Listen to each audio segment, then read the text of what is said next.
तो समझने का प्रयास करते हैं दोस्तों।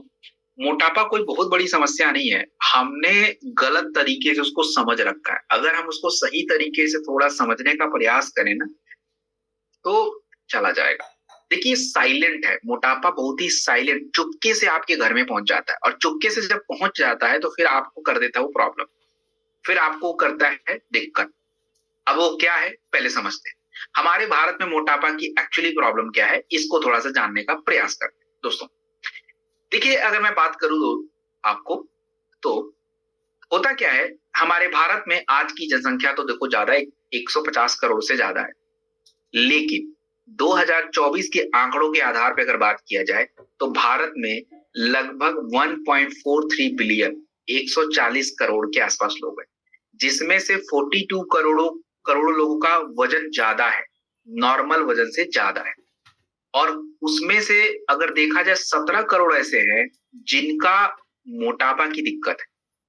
अब ये पहले तो सर समझिए, आपको आना पड़ेगा कि ये मोटापा में और वजन ज्यादा में क्या फर्क है। देखिए, ओवरवेट अलग होता है, ओबेसिटी अलग होता है। ओवरवेट मतलब औसत से ज्यादा वजन ज्यादा है, ओबेसिटी का मतलब मोटापा। तो दोनों में क्या फर्क है, इसके लिए आपको क्या करना है, इसके लिए आपको अपनी बीएमआई का पता लगाना है। वो कैसे लगेगा, गूगल बाबा जिंदाबाद, वहां पे कहिए आपको बीएमआई निकालना है, वो आपको हेल्प कर देंगे। तो बीएमआई में आपके वजन और आपकी ऊंचाई की जरूरत पड़ती है, उससे आपका बीएमआई आता है। तो अब ये समझिए कि बीएमआई आएगा तो क्या होगा। हम अगर आपका बीएमआई मतलब बॉडी मास इंडेक्स जो पता चलेगा, उसमें आप देखिए कि अगर आपकी बीएमआई 18 से नीचे आ रही है तो आपका वजन कम है, बढ़ाइए उसको। अगर आपका बीएमआई 18.5 से लेके 23.5 मानिए, वैसे तो वो कहता है 24.5, बट 24 तक ही मानिए, अगर इस कैटेगरी में है आपका, तो आपका वजन नॉर्मल है, आपको चिंता की कोई आवश्यकता नहीं।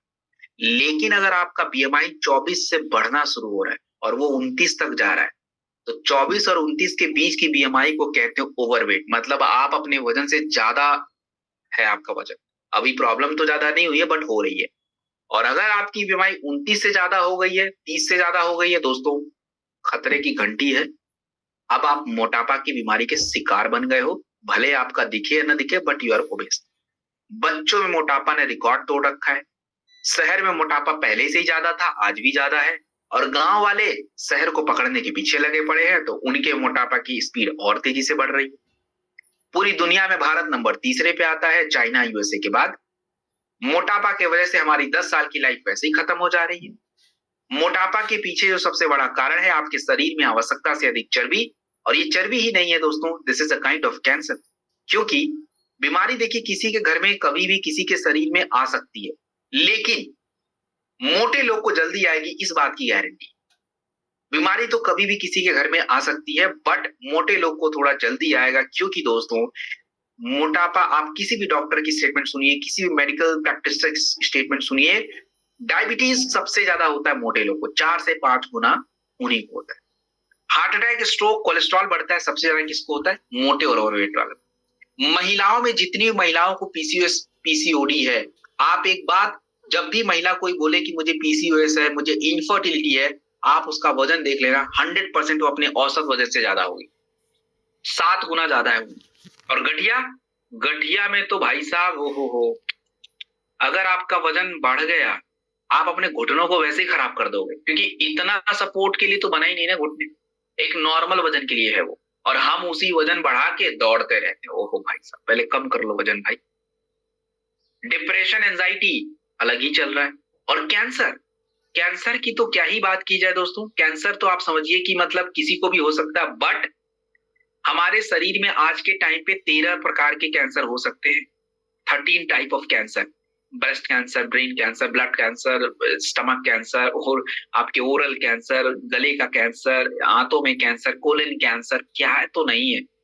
लेकिन मोटे वाले को थोड़ा ज्यादा हो जाता है, 2 से 3 गुना ज्यादा होता है। तो सबसे पहले मोटापा के पीछे का कीमत जो है, ये केवल एक नॉर्मल चर्बी नहीं कि वजन ही बढ़ा है। मोटापा के पीछे और भी बड़ी कीमत आप चुका रहे हो, जिसका आपको शायद समझ नहीं। वो समझ क्या है कि दोस्तों, सबसे पहली बात तो हर साल आप 1.5 लाख रुपए, 2 लाख रुपए फालतू के खर्च करते हो केवल मोटापा की वजह से। अब वो कैसे होता है, मोटापा है, घुटने में दर्द हुआ, तो घुटने के डॉक्टर के पास जाओगे, चेकअप कराओगे, दवाई खाओगे, उसका अलग। शुगर हो गया, शुगर के डॉक्टर के पास जाओगे, उसका चेकअप कराओगे, उसका दवाई खाओगे, उसका अलग। कोलेस्ट्रॉल बढ़ गया, उसके डॉक्टर के पास जाओगे, उसका दवाई खाओगे, उसका अलग। और मोटापा की वजह से इनफर्टिलिटी हो जाती है, बच्चे नहीं हो पाते, उसके लिए अलग अलग डॉक्टर, अलग अलग जांच, अलग अलग चीजें। तो इतना सारा जब घूमते रहोगे तो पैसा तो खर्च होगा ही है। और दूसरी बात, मोटापा की वजह से आपकी उम्र घट ही रही है। तीसरी बात कि मोटापा जो है दोस्तों, ये आपके इनफर्टिलिटी को, जोड़ों में दर्द को, डिप्रेशन को, इन चीजों को बढ़ाता जा रहा है। थकान के वजह से नींद प्रॉपर आपको नहीं आता है, एनर्जी कम रहती है। और मोटापा की वजह से दोस्तों आप अपना जो कॉन्फिडेंस है लो कर लेते हो, मतलब हो जाता है। क्योंकि देखिए क्या होता है ना, अब किसी को मोटा बोल दिया तो बुरा लग जाता है। अब दोस्त यार हैं, घूमने जा रहे हैं, कहीं उनको मन किया कि चलो भाई पहाड़ों में घूमने चलते हैं। अब कोई दोस्त मोटा है, उसको लेके नहीं जाएंगे। क्यों नहीं लेके जाएंगे भाई, चलेगा कैसे? अब उसको ढोके तो नहीं ले जा सकते। अब उधर पहाड़ चढ़ना, कहाँ चढ़ पाएगा वो बेचारा? तो वो भी एक अलग से प्रॉब्लम हो जाती है। तो इन बातों को देखा जाए तो मोटापा की कीमत बहुत बड़ी हो गई है। और आज जितनी भी ये फैटी लीवर की, पेट की समस्या है, इसके पीछे एक बहुत बड़ा कारण है मोटापा। सो दोस्तों, सबसे पहला क्वेश्चन आपके दिमाग में ये आना चाहिए कि अच्छा सर, मोटापा के बारे में आप इतना बड़ा प्रॉब्लम बता रहे हो, तो लोग मोटापा को कम करने के लिए इतने अग्रेसिव क्यों नहीं है, वो अपना वजन क्यों नहीं कम कर पा रहे हैं? क्योंकि देखिए क्या है ना, बहुत सारे कारण है। बहुत सारे लोग अपने वजन को कम करना चाहते हैं, बट प्रॉब्लम क्या है कि कंसिस्टेंट नहीं है। मतलब करना है, आज उनको जोश चढ़ेगा, कल बंद। अर्जेंसी नहीं है। अर्जेंसी मतलब जैसे बीमारी को ठीक करने की अर्जेंसी होती कि नहीं, कैंसर है ठीक कर दो। मोटापा के पीछे उस तरह का अर्जेंसी नहीं दिखता है। और धीरे धीरे धीरे धीरे वेट गिरे उनके शरीर में इतना चला जाता है कि जब लोगों को पता चलता तब तक तो बहुत देर हो जाती है। और हमारा समाज एक्चुअली मोटापा को क्या करता है, पाल रहा है। बेसिकली क्या है, समाज में आप देखेंगे मोटापा को कम करने के लिए लोगों को हेल्थ की बारे में बात नहीं होती है। अगर किसी महिला को अपना वजन कम करना है, उससे पूछेंगे कि आपको क्यों कम करना है, तो सीधा एक ही जवाब देगी कि मैं सुंदर दिखूंगी और मेरे कपड़े ठीक है। सुंदर दिखने में कोई प्रॉब्लम नहीं है, लेकिन ये वजह जो है ये गलत है। अब सुंदर नहीं दिखना तो मतलब वजन नहीं कम करे, या कपड़े अच्छे से फिट नहीं आए तो मतलब वजन नहीं कम करे, शादी नहीं होगी तो मतलब किसी की तो वजन नहीं कम करे। ये सब रीजन है। जबकि अगर हमारा रीजन होता बीमारी, कि नहीं भैया बीमारी है इसलिए कम करना है, तो शायद ज्यादा कंसिस्टेंटी होती, ज्यादा आप उसके लिए अग्रेसिव होते कि नहीं यार कम करना है। फिगर इंपॉर्टेंट है, फिजिक इंपॉर्टेंट है, शेप इंपॉर्टेंट है, लेकिन सबसे ज्यादा इंपॉर्टेंट है आपका अपीयरेंस। ऊपर से क्या है कि हमारे अलग अलग, हम आजकल इंस्टाग्राम पे देखते रहते हैं, और इंस्टाग्राम पे देख के हमको लगता है कि चलो भैया 1 मिनट में बता दिया ये नुस्खा पी लो वजन कम, तो भैया पूरी दुनिया का ही कम हो जाना चाहिए था, लेकिन हुआ तो नहीं। तो ज्यादातर फैट बर्नर क्या करते हैं, आपके फैट को कम कर देते हैं। फैट नहीं कम करते, पानी का लॉस कर देते हैं। लेकिन उसके बाद जब आप फैट बर्नर बंद कर देते हो, आपका वजन डबल स्पीड से वापस आ जाता है। मार्केट में जितने भी सोल्यूशन है, आप देखेंगे 90 डेज के वेट लॉस प्रोग्राम में 93% पहले महीने छोड़ के भाग आएंगे। 75% अपना वजन कम भी कर ले तो 6 से 12 महीने वापस आ जाता है। क्योंकि जितने भी वेट लॉस के प्रोग्राम है, ये स्ट्रक्चर पे काम नहीं कर रहे हैं, आंतों के श्वास पे काम नहीं कर रहे हैं, पाचन क्रिया पे काम नहीं कर रहे हैं, खाली चर्बी कम कर लो। अरे कैसे होगा भाई? आपको डिसिप्लिन चाहिए होगा, उसके बिना नहीं हो सकता। अगर कोई आपको बोल रहा है ना कि आपका काम हो जाएगा, नहीं होगा। इट्स रिटन, मैं दे सकता हूं, नहीं होगा। You need to be discipline. आपको सुबह उठ के अगर वो एक चाय पीना है मतलब पीना है, कोई एक्सक्यूजिव वर्ड्स नहीं। आपको अगर खाना बोल दिया कि नहीं खाना मतलब नहीं खाना, उसमें अब ये नहीं दे सकते कि सर मन कर रहा है, ये कर रहा है, वो कर रहा है, भाई तो यू आर नॉट डिसिप्लिन। भूल जाइए, फिर वजन कम होगा। तो थोड़ा सा तो आपको अपने से वो करना पड़ेगा। और डाइट, डाइट के नाम पे तो पता नहीं क्या ही चल रहा है। डाइट अच्छी बात है, वजन को कम करने के लिए डाइट कंट्रोल जरूरी है, लेकिन डाइट बदलना जरूरी नहीं है ना। आप लोग मानिए कि अगर कोई हरियाणा का बंदा है और मैं उसको बोलूं भाई तुम रोटी बंद कर दे, रोटी खाना बंद करो, तुमको हम बेसन का चीला, तुमको हम चावल का कुछ अलग, ब्राउन राइस, ये सब खिलाएंगे।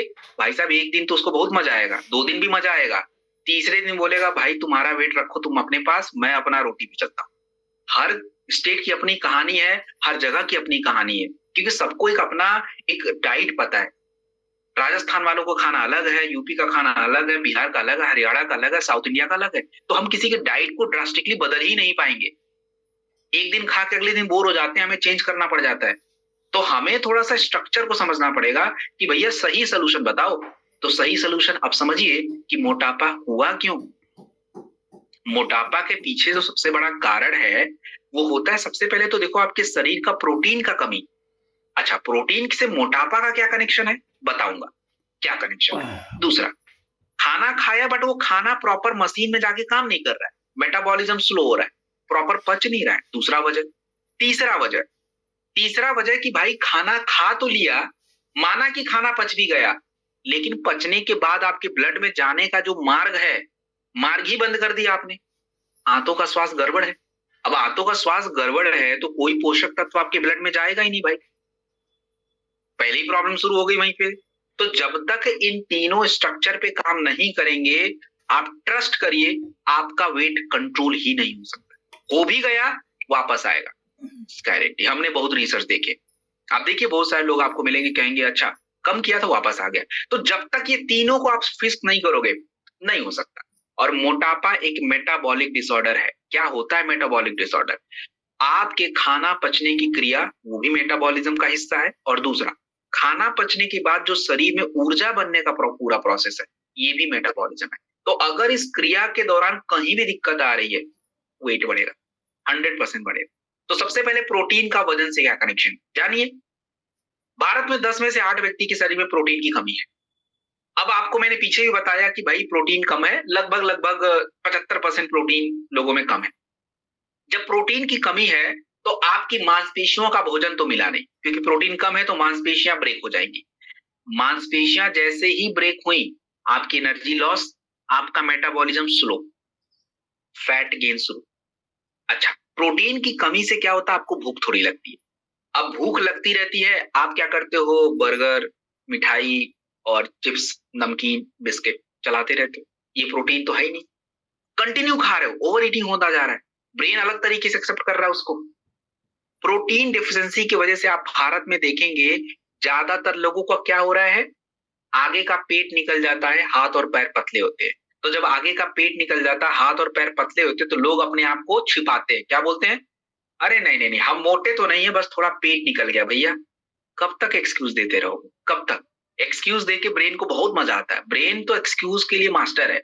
उसको अगर थोड़ा एक्सक्यूज मिल जाए ना, अच्छा सर आज ट्रेनिंग में नहीं आ पाए, क्यों सर, थोड़ा सा कमर दर्द था, ब्रेन को तो यही चाहिए, उसको तो मजा आता है एक्सक्यूज बनाने में। अच्छा थोड़ा ये नहीं उठ पा रहे, तो जैसे ही हमारा पेट निकला रहता है हम इसको समझते हैं पेट निकला है। दोस्तों ये पेट नहीं निकला है, केवल आपका फैट जमा हो गया है।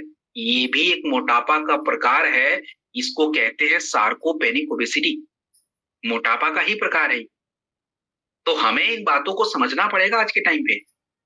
और रही बात कि मेटाबॉलिज्म का आपका वजन से क्या कनेक्शन है, तो सिंपल समझिए, एक लाइन में समझा देता हूं। देखो, आप कितना भी खाना खाओ वो मैटर नहीं है, खाना शरीर में जाने के बाद शरीर उसका प्रयोग करके आपको ऊर्जा कितना दे रहा है वो इंपॉर्टेंट है। इसको कहते हैं मेटाबॉलिक रेट। अगर आपकी उम्र बढ़ रही है तो ये रेट स्लो हो जाता है, तो आपके शरीर का चर्बी जो है प्रॉपर एनर्जी में कन्वर्ट नहीं होता, जमा होना शुरू हो जाता है, स्ट्रेस बढ़ना शुरू हो जाता है, इसीलिए बेली फैट ज्यादा बढ़ जाते हैं। तो हमें मेटाबॉलिज्म बूस्ट करना पड़ेगा ताकि फैट से भी ऊर्जा मिलती रहे आपको। और तीसरा है दोस्तों गट हेल्थ, आंतों का स्वास्थ्य। आंतों का स्वास्थ्य अगर बिगड़ा तो समझ लो सब बिगड़ा। कैसे? आप देखिए कि जिनका पेट गड़बड़ होता है, पेट हैवी होता है, मोटे लोग होते हैं, वो ज्यादा खुश नहीं दिखते, आपको मोटिवेटेड नहीं दिखते हैं, मतलब अंदर से वो जील नहीं दिखता। कहां से भाई? क्योंकि उनके शरीर का जो खुश रहने वाला हार्मोन्स है ना, जिसको सेरोटोनिन कहते हैं, वो आंतों में बनता है। 90% लोग कहां से खुश रहेंगे? उनका इम्यूनिटी बड़ा कमजोर रहता है, बीमार ज्यादा पड़ते हैं। क्यों? क्योंकि 70% इम्यूनिटी तो उनके हाथों में डेवलप होनी है। उनके शरीर में इन्फ्लामेशन ज्यादा होता है, गठिया ज्यादा होगा, सूजन ज्यादा होगा, कैंसर की बीमारियां अलग अलग। क्यों? क्योंकि सूजन बढ़ रहा है, कोशिकाएं डैमेज हो रही है, कॉन्स्टिपेशन, पेट फूलना, और ये सब अगर हो रहा है। देखो, आपको अगर बार बार पेट फूल रहा है, आपको बार बार एसिड्स बन रहे हैं, आपको बार बार कॉन्स्टिपेशन हो रहा है, आप बिल्कुल क्लियर समझ जाना कि आपके आंतों का दबाव बढ़ गया, वो रो रहा है, उसको हेल्प करिए, नहीं तो वो खत्म हो जाएगा। और इसके लिए हमें बहुत सारे प्रोडक्ट मैंने बताए।